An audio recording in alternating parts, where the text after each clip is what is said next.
Welcome to today's episode of Time with Faculty. Today, we are going to be speaking with Dr. Benedict Owusu-Nyanchira from the Herbal Medicine Department. I am Eunice Fayose. Let's jump right in. Hello, Doctor. You're welcome. Thank you, Eunice. All right. So today, we are going to be talking about the famous department in Pentecost University, the Department of Herbal Medicine. Yes, so what do we need to know about your department? Generally, what is your department about? All right. Thank you very much, and thank you for this opportunity. Yes, so the Department of Herbal Medicine is the department running the Doctor of Herbal Medicine program. Now, what is fascinating is that the Doctor of Herbal Medicine program is the first in the world. And this is a fact, it's not an opinion, so that anybody who wants to cross-check can do so. Right. You can find Doctor of Botany, Doctor of Naturopathy and the rest, but the one that we call Doctor of Herbal Medicine, it is only Pentecost University that has it. Pentecost University in Ghana, Africa, in fact, West Africa, that has it across all the 6 continents we have in the world. Yeah, so that makes us quite unique. Now, there are so many interesting things about the course, and we give credit to Professor Kofi Buzia, who is the originator. Yes, and I'm really proud to be associated with him and with this program. The course offers a wide range of opportunities, and I've often told people that if there is any program that we have now that offers that wide opportunity in terms of jobs, it is the Doctor of Herbal Medicine. And if time would allow, I will list as much as I can remember now. Yes. So the course is actually seeking, or the course seeks to build capacity in the development of herbal medicine, and particularly for the fact that the WHO, the World Health Organization, states that 80% of the world's population patronize herbal medicine for primary health care. So that means that in terms of even our clientele base, it's quite huge. And I don't know anybody that will tell me he has never used herbal medicine. We all use, except that we don't think of it. Right. Let's hold that thought. But let me ask what my audience would always want to ask. In Ghana, we have something called ABBDRO. Yeah. Now, here we are, you're telling us herbal medicine. But how different is this herbal medicine from ABBDRO? Well, so, herbal medicine is an age-old form of medical practice. Mm-hmm. Yes. In fact, people have said that until the flats, the newest flats, everybody was using plants in one way or the other, either as food or as medicine. Right. And the Bible even states it in Ezekiel, where the message about we using the leaves of the tree as medicine and the fruits as food. So people have used herbal medicine from time immemorial. One thing is that, in our region here as Africans, we have often patronized herbal medicine together with other forms of natural medicines. So cumulatively, we call all of that ABBDRO. Yeah, and that is also because the people own it to a certain extent. Mm-hmm. And then also, herbal medicine has this level of cultural acceptance and cultural ownership. The people have a certain sense of entitlement to it. So when you go to different communities, there are particular herbal medicines that you find them using on a daily basis in different forms. Mm-hmm. So as they localize that, they want to, name it to suit them. And since we all have been using it as Africans, we call it ABBDRO because we are ABBDRO. Yes, right. But I really don't think the white man also calls it ABBDRO. Right. Yeah. So we shouldn't just say it's ABBDRO, but this is a more scientific approach to using herbs and plants. Exactly. In fact, I think the most appropriate term for it, if we want to translate locally, would be Ehambandro. If you say ebibidro, then you are connecting it with all the other forms of natural medicine. So, for example, people use kaolin, which they call chile. People also use certain animal parts. But I went to some place and I saw that they had dried lizards and those dried tortoises, and they were using them or putting them out for use as medicines. Okay. Yeah, and those ones will all come under ebibidro. Okay. Yes. So, if you are confused about ebibidro, Dr. Benedict says this is a habandro. So, if you are confused, we'll come back with more after this breather. Do not go away. Picture this, a place where academic excellence meets spirituality and dreams become reality. That is Pentecost University, where we shape lives, nurture faith, and inspire greatness. Welcome to Pentecost University, where transformation meets service and purpose is born. At Pentecost University, we just don't build careers, we build leaders, innovators, and world changers. We offer programs in business, health, engineering, law, and theology. Admissions are open. Visit our website and apply today. Join the winning team. Join Pentecost University, the University A+. The University A+. The University A+. The University A+. The University A+.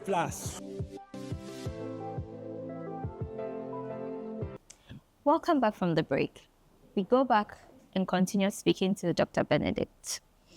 So, Dr. Benedict, we spoke about what herbal medicine is about and squashing the ebibidro perception. Now, we want to find out, I'm sure by now people are interested in applying to the program. What are the admission requirements?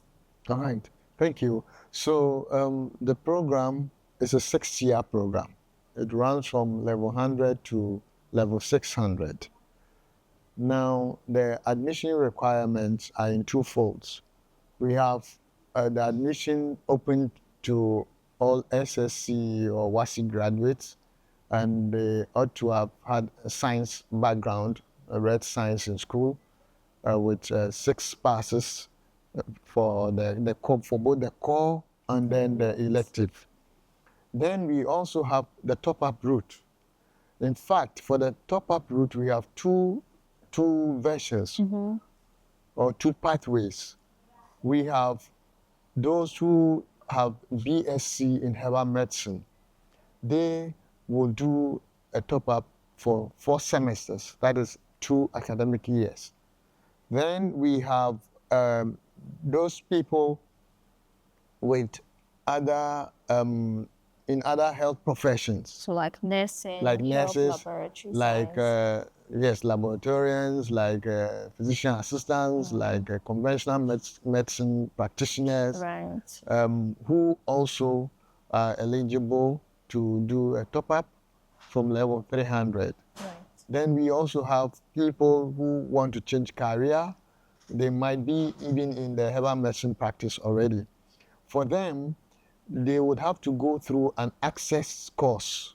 Yeah. They will have an access course, and after they've gone through that, they will write a very simple exam to just test their understanding of what they have done, and then they also can be in the top-up route.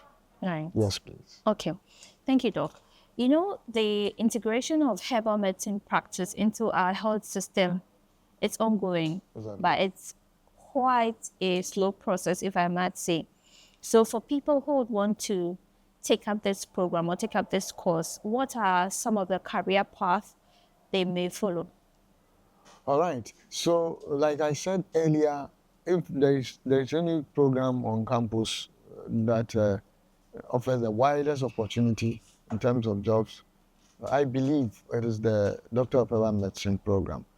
And like I said, I will just mention a few of them. Right. So when the graduates come out, they can work as clinicians in a hospital setting, either on their own or as part of the integration process, Okay. where they will find themselves in the public hospitals. Yes. Then, let's say they don't want to work as clinicians. What else can they do?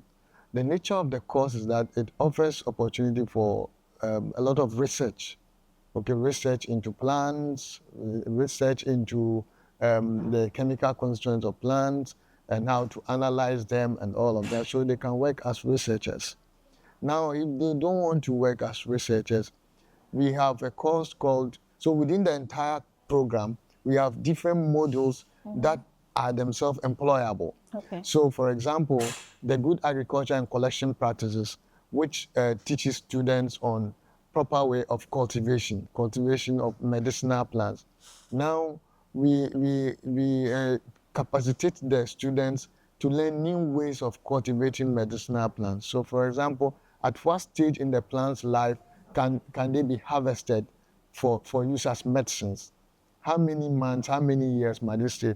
Can we harvest the plant all year round, or there are certain periods in the year that they ought to be harvested, or in the growth that it can be harvested? Then also we look at, for example, soil type. Where will this plant thrive well, or where would this plant get us the best yield in terms of constituents? And these ones, we are encouraging them because a lot of the medicinal plants are going into extinction. And as many people go into manufacturing, they need these raw materials. So this one alone, it's employable. Right. Now, let's say they don't want to do any of these three that I've mentioned. You know what the FDA does? The FDA, before you can register a herbal medicine product, you have to analyze them at different labs. Okay. There are some labs that you have to go through, that you have to get the products analyzed before you can now send the results to FDA. Students are capacitated to know how to do this kind of analysis. Great. Yes, so they can find themselves in such institutions if they so wish. Now, another very important thing is that students can be manufacturers of quality herbal medicines. And this one alone is I mean, you know in Ghana, the manufacturers of herbal medicine, how well they are doing. And students can really be top-notch manufacturers because of the kind of training that we give them here. And I must commend you and your students for producing some teas. We saw it on the various platforms of the university, and we think that was a great initiative. Yeah, thank you very much. Because that one, even it was the first years who did it 5 weeks into their first semester. Oh. Just 5 weeks. And they put out that powerful tea, and there's so much to talk about that tea. Maybe not today. Yeah. So they can be manufacturers, like I'm saying. Then also they can also act as consultants for the discovery of new drugs. Now, how we are capacitating them helps them to appreciate, for example, the different chemical constituents that you can find in plants. So, for example, in plant A, if we have a certain kind of chemical constituents, is it possible to add it to plant B? And what are the likely effects? Can we predict the side effects, for example, or can we predict the positive aspects of it? And to what extent can we do that? So all these simulations can be done through how we capacitate these students in natural product chemistry, for example. So they are able to defend formulas. Recently, we know some companies are reaching out for formulas, and we are ready to give that out actually, because we have a formula bank where the students, through these scientific means, develop cutting-edge formulas for different conditions. So if there is any herbal practitioner watching us and is in dire need of formulations for a product, you can reach out to the Department of Herbal Medicine. Right. We have the capacity to do that. That's great. Yes. What will be your final words to somebody who wants to apply to Pentecost University? Oh, yes. Now, let me say we are in motion. You're right. So we want anybody who is touched by these words to join the motion. And indeed, the person will not regret at all. And I'm happy to say that at the moment we have some international students. Oh, great. And it's amazing because since Pentecost University is just us in Doctor of Herbal Medicine program, when these students go back to their countries, it's just them and they can explore as much as they want. Yes, and we are also building capacity for the international space, or the international market. People that might want to have this program at some point, they should come and poach our graduates to help them. Right. Yes, so all are invited. If you want to change career, if you are you are tired of conventional medicine and want to explore herbal medicine in depth, the scientific way, evidence-based, as the WHO puts it, you are welcome to join our program. Okay. Thank you, Dr. Benedict, for coming. Thank you for coming, and thank you for the insights. So, if you want evidence-based herbal medicine practice, your way is here at Pentecost University. So this has been Time with Faculty, and we spoke to the Department of Herbal Medicine. So we hope to see you in our next episode. I am Eunice Fayose.